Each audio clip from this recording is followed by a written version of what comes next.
Welcome to the Midlands Climate Conversations. I'm your host, Tariroleti Maderera, and today we're going to be talking about waste.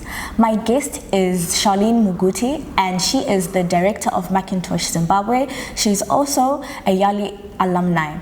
So, why is waste important, and how is she going to be telling us about how she is using waste in her business? Welcome to the show, Charlene. Thank you very much, Tariro. So to begin with, how did you begin your journey in waste? Thank you very much, Tariro, for the question. It's a very long story, but I'll try to cut it short. Okay. My journey started as soon as I finished university. I couldn't find a job.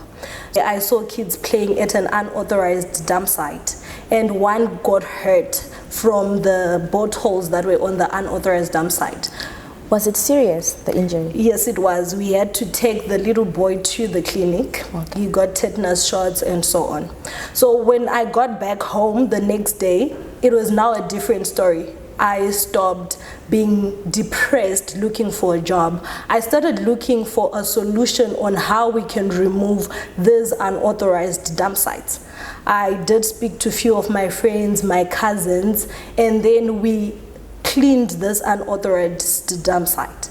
But the next step is, where are we putting the waste? At the end of the day, you would create yet another unauthorized dump site. That's quite true. So we started with eco bricks.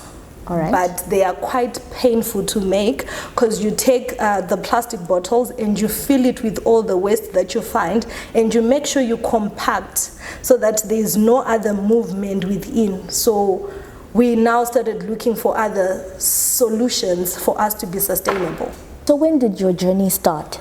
Officially, Charlene's journey started in January 2023, but then Mckingtorch's journey started 10 November 2023. So the last question I would have to ask you is, how are you doing this? How are you actually separating waste and actually doing this recycling?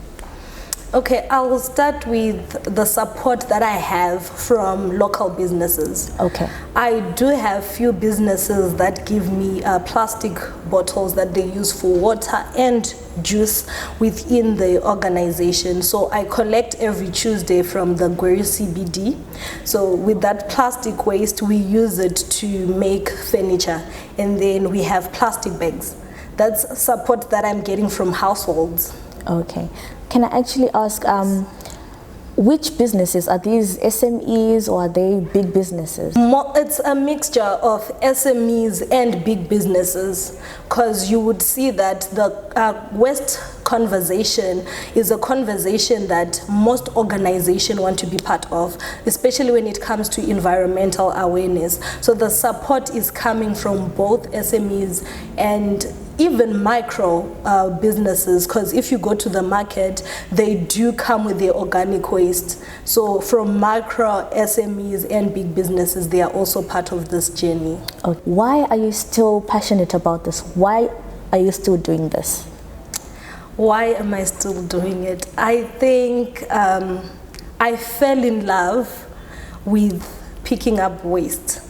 There is this beauty of, after you've cleared a dump site, we plant our trees, we water our trees for 2 months, and you see the community coming together when you're doing the cleanup, asking, okay, why are we doing this? Does it mean we shouldn't put waste there? You're now engaging with the community, talking about waste management, talking about recycling, talking about upcycling, meeting kids, asking you, can you please teach me this? Kindergarten kids, you'd see my sister's child is only 3 years old. If you take a bottle and just put in the bin, he'll tell you, no, no, no, no, no, you have to separate your waste. So as I see how everyone is engaging in the conversation, and right now we have 70 volunteers that are also willing to pick up this waste, I saw the beauty of it. And not only that, we are now turning waste into money. Yes. So it is also a very profitable business to recycle. So those are the 2 reasons why I'm still doing it. So the majority of our viewers are young people. What can you tell to the young people who are our listeners and our watchers?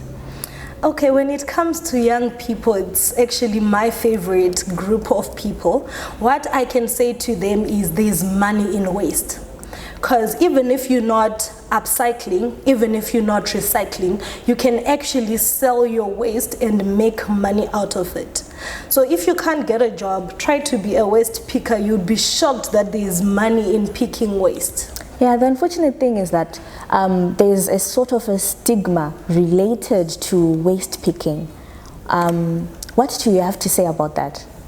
I do agree when it comes to the stigma, but at the end of the day, it is our duties as individuals to educate, because I feel all the stigmas comes with lack of knowledge.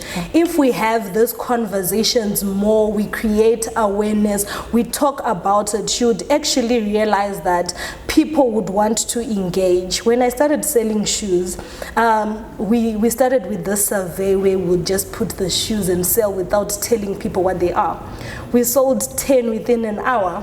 And then we started telling people what they were made from. You'd realize people would start telling you that they're too expensive, I can't buy waste, I can't do this. But before they knew the type of material. So when we went ahead to educate, some would even tell you, now that I know why you are doing it, can I donate? They also now want to be part of the conversation. They had resistance because they did not understand what it is. So if we educate and we talk about it more, I think the stigma will be something that we will not worry about. Yeah, thank you so much for that. And I would have to ask, how can people reach you if they want to donate or they want to be part of this wonderful project? Okay, so we do have a website, Mckingtorchzimbabwe.org. We also have a LinkedIn account, Mckingtorch Zimbabwe, Facebook account, Mckingtorch Zimbabwe, and you can also contact us at 0774-898-344. Someone will be ready to talk, communicate, and assist. Thank you so much for that, Charlene. It was a lovely conversation. Thank you very much, Tario, for having me. So from the Midlands Climate Conversations team and the team behind the scenes, we'll see you next week. No one knows about it until we talk about it.